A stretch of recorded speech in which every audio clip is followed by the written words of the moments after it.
How to enable or disable light press or swipe on the camera control button to access the adjustment menu on the iPhone 17 or 17 Pro or Pro Max. Now on the home screen, tap on Settings. Then in Settings, scroll down and tap on Camera. Next, tap on Camera Control. Then we scroll down and make sure you turn on Camera Adjustments. Then tap on Customize.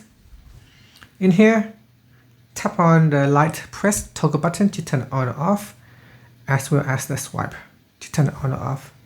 And here you can access exposure, depth, zoom, camera, style, tone, and so on. So here if I open up my camera and if I light press on the button, so here I can access the menu items. So got camera, tone, style, zoom, and so on.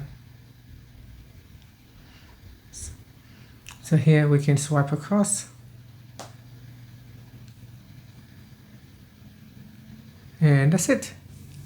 Thank you for watching this video.